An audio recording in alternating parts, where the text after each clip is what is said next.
Do you notice the constant desire of a large part of the people around you to show off, to demonstrate what they have and to put in the foreground everything that they think can help them look like they are ahead in life, be it possessions, vacations, diplomas, knowledge, appearance, professional achievements?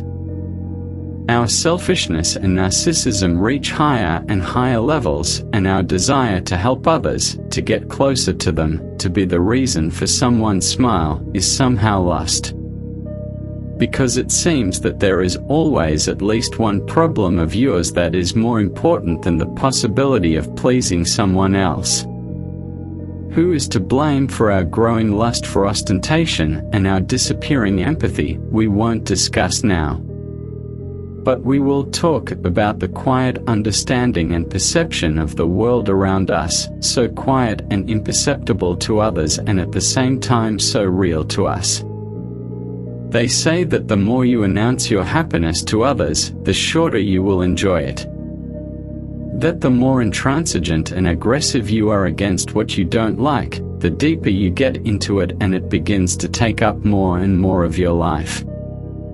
And does this bring us a positive feeling or the opposite? Haven't we long forgotten about words like innocence, sincerity and awareness? And do we know what that little word that we hear and use less and less often means, called humility? For some people, the word humility is synonymous with weakness and indifference. They haven't even looked for its real meaning. Or rather, they haven't discovered it simply because they haven't felt it, the feeling of knowing that you are strong and resilient and at the same time ready to meet everything in your path with your eyes wide open, ready to understand it and let it in your life. Because there are often things we can't fight, and the more we try to push them away, the weaker, primal and somewhat embittered we become, and that can't be in our favor. The essence of humility is to accept the existence of absolutely everything as it is. This doesn't mean that you should not oppose the negative things in your path, that you should accept them as your truth or norm, but to be in a constant process of awareness. Do I need this? Will it lead me to something good, or should I let it pass by me? There are situations in which the best solution is to simply agree with them, let them pass through your life without creating unnecessary fears and dramas. Humility is to be non-judgmental. Humility is to not constantly narrow yourself the passage from which you look at life. Not to constantly put a label, a frame, a limit on everything. It's humility to try to ignore this incessant need to subdue the world in our mind, to take every thought and put it in a box and stamp over it, this is true, or this is not true, or he is right, I am right. Simply because things are constantly changing, we are changing, everything is in constant motion. Assessments ossify our minds, make them clumsy, difficult to adapt to changes. The world is understood in its constant movement, in the capture of the moving particles, and not in some definable stagnation in which we can confine it and pass judgments on what it is and what it's not. It's not rare that someone is not in their right to act in one way or another towards us, but think carefully about the two options of reaction on your part. In one case, you are trying to make yourself a victim and you want to make the life of the one who did that to you miserable. In the other, you simply tell yourself that this is how it was meant to be and move on, without unnecessary waste of nerves and emotions.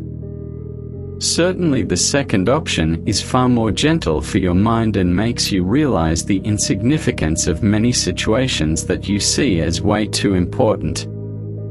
And in the grand context of life, they really aren't. Because at the end of the day, everyone has the right to choose, and when the choice of the one against you affects you, the best decision is to think about what is happening, and if it is not a life or death question, just withdraw. And this withdrawal will not be a failure, an escape, or a weakness, but quite the opposite. It will be strength and wisdom, knowledge and understanding.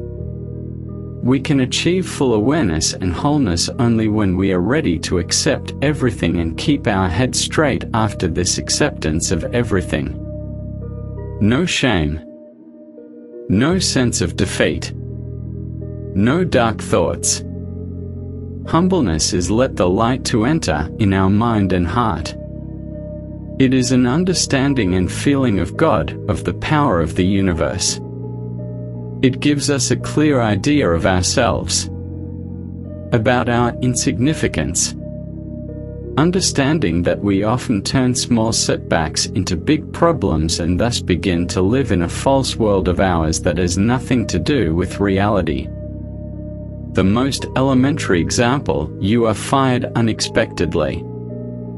Most of you will make this the event of the year, of the decade even, talk and talk about what happened, complain and explain the situation over and over again.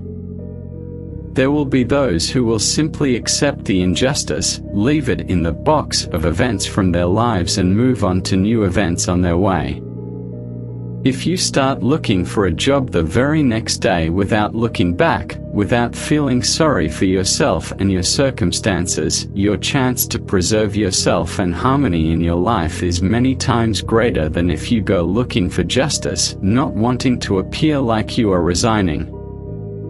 Being humble doesn't mean being resigned. You will resign yourself if you accept the situation to be out of work for a long time, only feeling pity yourself. And by humbling yourself, you will keep the peace in your soul, your balance and your wisdom. In fact, you cannot be humble if you are not at least a little wise, and above all if you haven't yet found yourself. People often believe they should never accept their circumstances, that they should fight back. But life shouldn't be a constant fight with your destiny.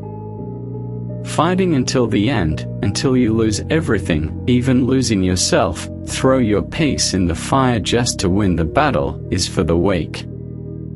They are always fighting with themselves, fighting against something and someone. They accept evil as an enemy, not as an inevitable part of life. The weak think that victory is only when you win, when you don't lean, when you always try to resist and never adapt. But to me a greater victory is that loss which is born without grumbling and a lesson learned from it. Victories bring confidence, but not wisdom. We give in to our primal emotions and seek to solve problems by creating new ones. Life should not be a struggle for happiness, but to bring happiness. It is not a struggle for love, but creating love and predisposing people to love back. This has nothing to do with being feisty. Humbleness is to have a glimpse of an eternal winner. One should know that he is a winner in every second, every minute and every moment, because he is learning what he is supposed to learn. Even in the greatest disappointment, if it is experienced with firmness and calmness, one can and should feel victorious and like he overcame his problem.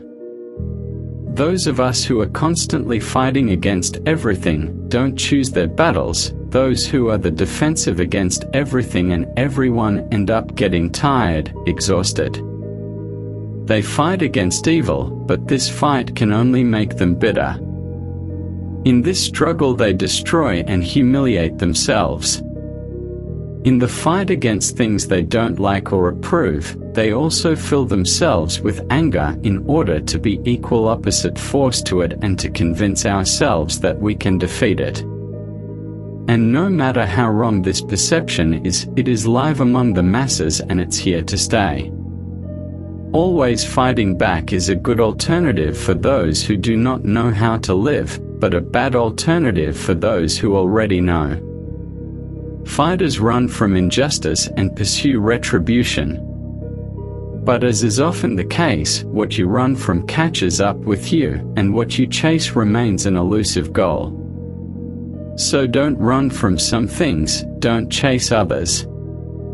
Humility is to not make your life either a fight against someone, nor to be always defensive from something, always angry at destiny for the things that happen to you. Some people search for themselves all their lives and never make it. In their quest to be feisty, purposeful, always seeking and wanting, never giving up and always smiling, they lose who they are. They lose their weakness, in which there is nothing shameful. Everyone should cry sometimes and accept that life doesn't bring us only joys. They lose their modesty and sincerity, qualities that these days seem to not be valued, but are more than valuable. Humility is not the lack of initiative or desire to stand up for yourself, your own views and desires. However, it exists to remind us that only when we are ready to accept everything around us and everything that happens in our lives without protest will we be able to move forward much more calmly, confidently and wisely. Some things are beyond our control, and when they happen to us, besides having the strength to accept them, we must also have the will to submit to them. It is humbling to feel emotionally broken, but to let yourself to those feelings, because they can make you much better and aware. In fact, to be a little more humble, you need nothing more than 1. To start liking your life and what you have without looking at what others have. 2. To give thanks daily for your little world. And remember that happiness is not in the big impressive things and achievements, in almost unattainable dreams, but in the small, for you and actually the biggest things in your life, having a roof over your head, food on your table, maybe a child, a family, a partner. This is the real big one. And no, that doesn't mean you shouldn't want something else, but not at all costs and price. Remember that if something isn't coming into your life, it's just not meant to be. There are some unwritten laws that you have no control over. 3. To believe that everything is happening for your good. There are loads of sad, lonely, desperate and scary moments in everyone's life, but we are not born to laugh all the time. And each of us has to go through both the good and the bad in order to humble ourselves, to find ourselves, to grow. We need to go through the feeling of being small and weak, and accept it. Only then will it become bigger and stronger. Humility is accepting reality and our limitations. It removes our expectations for something to happen sooner, better, stronger. It reduces the need to compare ourselves to others. It brings us back to ourselves, our needs and desires, springing from our very essence, not imposed by society. When we accept ourselves as we are, self-criticism is greatly reduced. The unrealistic goals are gone. Yes, it's said that we won't win a Nobel Prize or save the world, but we find that the life of an ordinary person also brings a lot of joy. We manage to find pleasure to every small achievement, instead of belittling it, waiting for the big hit, waiting for some big events and experiences. And sometimes, with tiny, steady steps forward, we manage to reach what we failed to do with our attempt to a great leap. We usually don't want to accept reality about ourselves or the world because we've been taught that if we do, then we've failed, that we've resigned. We are expected to constantly struggle, hustle and move only forward and upward. Navigating the tension between accepting the limitations of our reality and maintaining a sense of humility about our place in history, while avoiding conformism, requires a delicate balance. This balance hinges on understanding our own potential, recognizing the contributions of others, and striving for personal growth and societal betterment without succumbing to complacency. Acceptance of reality involves recognizing the constraints imposed by our circumstances, abilities, and external factors. This acceptance is not about surrendering to defeat, but rather about acknowledging the practical limits within which we operate. It requires a clear-eyed assessment of our strengths and weaknesses, as well as an understanding of the broader societal and environmental conditions that shape our lives. This perspective helps in setting realistic goals and devising actionable plans to achieve them. It is about making peace with the fact that some aspirations may be out of reach due to factors beyond our control. Humility in this context refers to the awareness that not everyone is destined to leave an indelible mark on the annals of history. This recognition is crucial in avoiding the pitfalls of egotism and unrealistic expectations. Most people will not become the next Einstein, Gandhi, or Marie Curie, and that's perfectly acceptable. Humility teaches us that every contribution, no matter how small, has intrinsic value. It helps us appreciate the efforts of those around us and fosters a sense of community and mutual respect.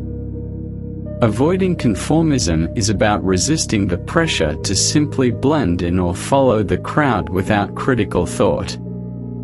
It involves maintaining a spirit of individuality and a commitment to one's principles and passions.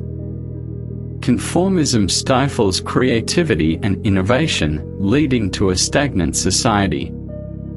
By actively choosing not to conform, individuals can push boundaries, challenge the status quo, and contribute to progress in unique ways.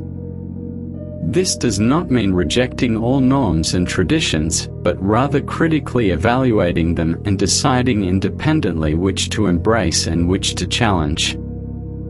The interplay between accepting limitations, being humble, and avoiding conformism can be seen as a dynamic balance. Acceptance of reality provides a grounding effect, preventing us from chasing unattainable dreams and suffering unnecessary disappointment. Humility ensures that we remain open to learning and appreciative of the diverse contributions of others. Meanwhile, the refusal to conform pushes us to innovate and strive for excellence within the bounds of our accepted reality. This balance can be illustrated through the lives of many influential figures who, while accepting their limitations and remaining humble, have also resisted conformism. Consider the story of Helen Keller, who, despite her disabilities, accepted her reality but refused to conform to societal expectations of what a blind and deaf person could achieve. Her humility is evident in her advocacy for others with disabilities, and her refusal to conform led her to become an author and activist, leaving a lasting impact. Humility is the ability to admit that we are weak, that we can't, keeping a good opinion to ourselves. At this point, we become able to accept help and support without immediately rushing to return it, without this making us feel weak, humiliated, like we are a failure or in debt. You probably know people who try to return the favor the very second, depriving you of the pleasure of feeling like a good and helpful person. When we accept ourselves with all the pros and cons, it is much easier to accept the other. We give up the illusion that we need a prince on a white horse or a superwoman. We don't go into a relationship expecting to change our partner. That's why we choose more carefully. We are able to forgive and accept some of his flaws and enjoy his good sides because we have accepted that we too are not perfect. Unfortunately, situations always arise in life in which the only way out is humility, whether it is the loss of a loved one, of relationships, of health, money, dignity, dreams. This is usually the moment when people turn to a psychologist for help. And this is their opportunity, with his support, to gradually learn an acceptance that enriches their daily life in unexpected ways. And also, sometimes the reason we can't find a solution to a problem is that it's not something we need to solve, it's a situation to be accepted and a lesson we need to learn. So accept reality as it is, accept things you can't change and that are out of your reach, accept your limitations. Forgive yourself, forgive life for not always giving you what you want, exactly how you want it. And accept that everything follows a God's plan and happens on the right moment. Forgive yourself for not always be the highest achiever. Life is much simpler, much happier this way. The difference between accepting the limitations of our reality and being humble about our significance, while avoiding conformism, lies in the nuanced understanding of our individual and collective potential. It requires a balanced approach that acknowledges constraints without succumbing to them, fosters a sense of humility without diminishing our self-worth, and encourages a spirit of innovation without blind adherence to norms. By navigating this balance, individuals can lead fulfilling lives, contributing meaningfully to society while retaining a sense of purpose and individuality. Humility sounds old and unnecessary in our fast-paced modern lives. But it can relieve us from excessive waste of energy, from loneliness, from overindulging in food, alcohol, games or possessions. And the best thing is that with humility comes gratitude for everything we have and have experienced. And with it comes peace and peace in the soul. Just accept that there are and always will be things that are beyond our control, beyond our reach.